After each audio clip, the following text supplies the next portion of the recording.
Hello, I'm Miranda McGill, and this is In Place News Light for vlogs, blogs, and players. It's Monday, March 24th.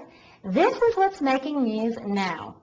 Detroit Mayor Kwame Kilpatrick has been charged with a slew of crimes, including perjury, obstruction, and a few others stemming from his less than candid testimony when he said he did not have a relationship with an employee and then firing the chief of police for investigating him.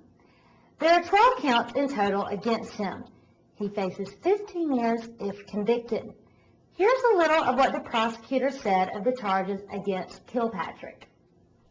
Today we have filed a 12-count criminal information that contains charges against Mayor Kwame Kilpatrick and Christine Beatty. In count 1, we charge both of them with conspiracy to obstruct justice, a 5-year felony.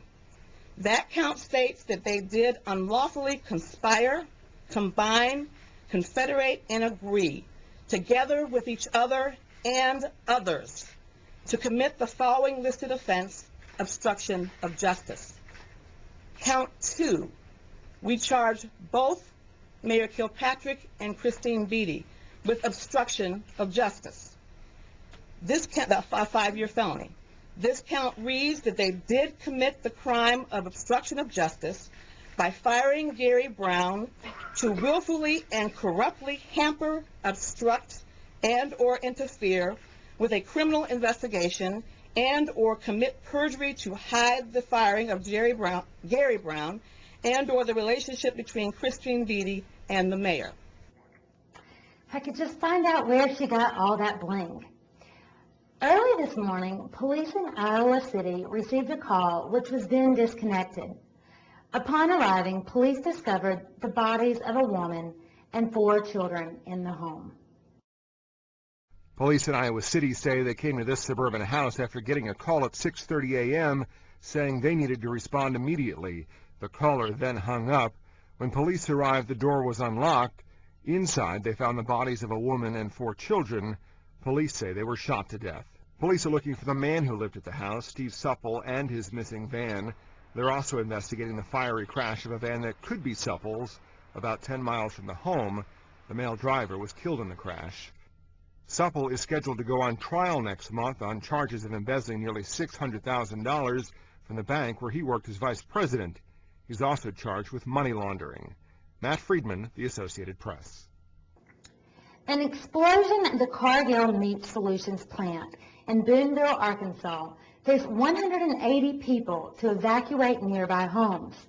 Authorities say no one was injured in the blast, but the plant's demise could bring serious economic devastation to the community because the plant employs 800 local residents. An explosion rocks a Booneville, Arkansas meat plant and forces 180 people to evacuate the town. This family had to check into a nearby hotel and simply wait. Very much a big deal. My house is right there, and that's my job, and it scared us. Witnesses say just after 10 a.m. on Sunday, flames started to pour out of the Cargill Meat Solutions plant. And hours later, this thick cloud of smoke from the fire could still be seen miles away. According to the local sheriff's department, no one was hurt. The company officials say about 20 contractors and a few other employees were inside the plant at the time of the fire.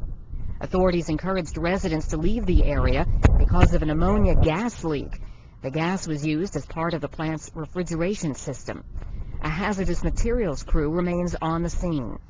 The fire is a devastating economic blow to the small town because the plant was the largest employer in Booneville with 800 workers. It had recently undergone a $40 million expansion. Rita Foley, The Associated Press. Photos of the Interstate 35W bridge show 2 gusset plates were visibly bent as early as 2003, 4 years before a large portion of the bridge collapsed, crashing into the Mississippi River, killing 13 people. Photos taken 4 years before the deadly highway bridge collapse in Minneapolis show metal plates bending. The so-called gusset plates held beams together at two separate connecting points. The 2003 photos show them slightly bowed. Last August, the I-35 bridge fell into the Mississippi River, killing 13 people. The National Transportation Safety Board confirms the gusset plates shown in the photos are part of the investigation into the deadly collapse. Photos taken afterward show the same plates bent and torn.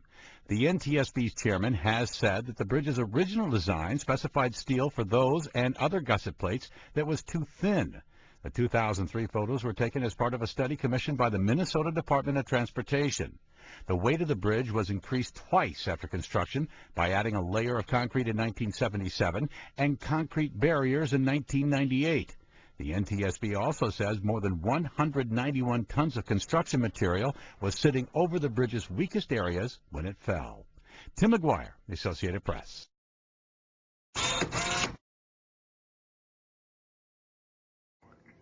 This is IPN Light. If you want the whole thing, come see me at INPLACENEWS.com and get all of your day's news. This is IPN Light for vlogs, blogs, and players.